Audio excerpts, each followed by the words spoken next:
I'm like P. Diddy, I'm like Epstein. I'm like R. Kelly, I don't care. I don't give a f, nigga. I'm young Epstein, I'm young P. Diddy. Clip it, nigga. Ship it, bitch. You're 16. I don't care, my white friend likes you.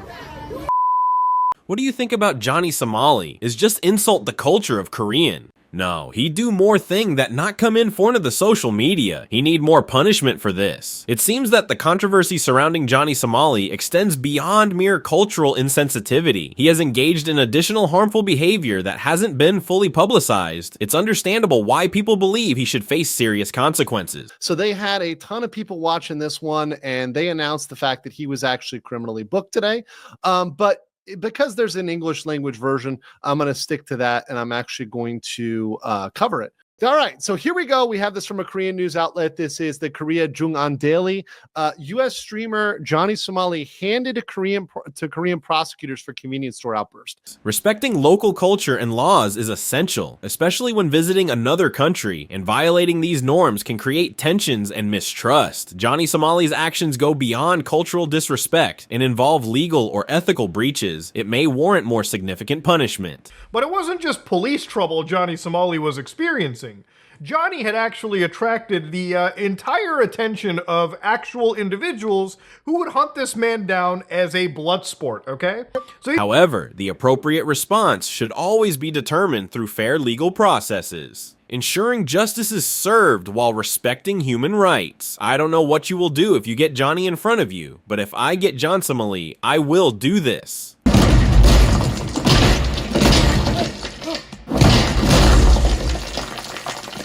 Okay, let's come back to the video. Here is a video where a little girl told Johnny that she is just 16. You're 16. I'm 16. But Johnny replay that he don't care because his friend love her. I don't care, my white friend likes you. I'm 16. Why? My white friend likes you. Johnny Somali dismissing a young girl's age and making concerning remarks. It is deeply problematic. Such behavior crosses significant ethical boundaries, especially when it comes to making inappropriate comments toward minors. It is unforgivable. Absolutely unforgivable. And to me, until he sees some criminal punishment, even then, I don't think there's forgiveness, right? The forgiveness is not there. As I would say, and once again, I'm a little bit more vulgar, but screw this guy, right? I have no patience for people like that. These situations are serious and should be addressed swiftly by authorities to ensure the safety and well-being of individuals involved. Even if intended as a joke, is unacceptable and may have legal repercussions. Depending on the jurisdiction, the impact of such behavior can be profound, both for the victims and for broader societal standards. After seeing this here, a man commented that the way Johnny Somali dismissed the 16-year-old girl's age and made those comments is seriously alarming. That's not just inappropriate, it's disgusting and needs to be addressed by the authorities immediately. Another man commented that, no joke, what he said to that 16-year-old girl should be enough to get him banned from every platform. It's beyond inappropriate, and if the authorities don't get involved, that's a huge failure of the system.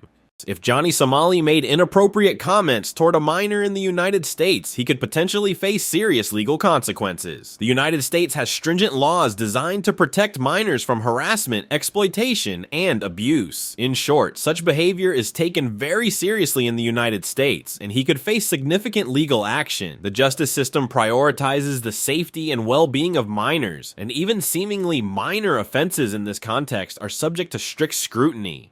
In another video, he compared himself with P. Diddy, Epstein, and R. Kelly, and he don't care about it. I'm like P. Diddy, I'm like Epstein. I'm like R. Kelly, I don't care. I don't give a f, nigga. I'm young Epstein, I'm young P. Diddy. Clip it, nigga. Ship it, bitch. I got all these young bitches doing something strange with the change. Comparing himself to figures like P. Diddy, Epstein, and R. Kelly, who have all been associated with serious accusations or crimes involving misconduct, could imply a troubling sense of disregard for the consequences of unethical or illegal behavior. Making such comparisons, especially if he's using them to downplay or mock serious issues, only serves to highlight a lack of respect for the seriousness of the offenses associated with those individuals. If Johnny Somali is doing this to provoke outrage or gain attention, it's an extremely reckless and damaging way to conduct himself. For Johnny, because this is a guy that gets himself into serious trouble. Now, obviously, in this entire situation, Johnny ends up getting himself booked by South Korean police. And at this moment in time, it gets even worse. So what's changed since then? These kinds of statements can harm his reputation and make it harder for him to avoid legal consequences or social backlash, especially if authorities believe he's trivializing or even celebrating dangerous behavior. It sounds like his behavior is intentionally provocative, but in many cases, intentionally acting this way to gain attention, especially when it touches on sensitive topics, can backfire severely, leading to even harsher punishment and widespread condemnation. And Johnny Somali has openly admitted to being the most evil person to ever use the internet and confessed to criminal behavior. These statements are deeply concerning. Most demonic nigga that ever turned a camera on. I'm the most evil person that ever used the internet. I'm the most evil person to ever use a camera. I'm a sexual deviant. I am a criminal. What I don't do off camera, you will never see. I'm like Epstein.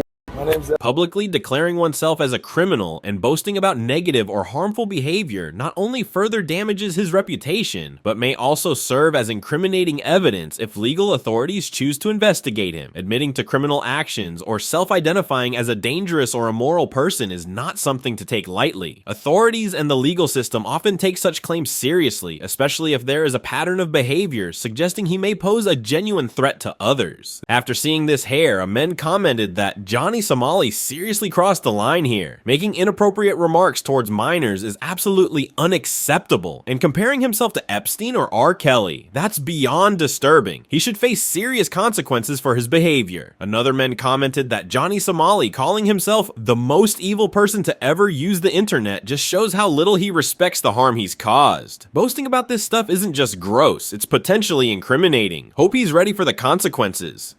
But because he just came out of Japan as well, and he got a travel ban for insulting the Japanese, and especially since he was insulting one of the key monuments of Korean expression of independence against Japanese colonial rule, the fact that he was jailed in Japan for insulting Japanese people, I think is the only thing keeping him alive in Korea. Otherwise, guns or no guns, there would be no more Johnny Somali. This kind of behavior can lead to increased scrutiny, potential legal investigations, or even charges if his past actions break any laws. If his intention is to be provocative for the sake of content, it's an extremely dangerous and irresponsible approach. However, he is serious in his confessions, then he may be subject to consequences that align with the crimes or offenses he has admitted to. Ultimately, making such shocking and self-incriminating claims, whether for attention or out of sincerity, only escalates the severity of the situation. Actions have consequences, and if Johnny Somali's behavior truly crosses legal or ethical lines, he will likely face serious repercussions. Johnny Somali's story isn't over yet. Whether he's punished or finds a new way to slip away, people are watching closely, hoping to see justice served. Stay tuned for updates as this story unfolds.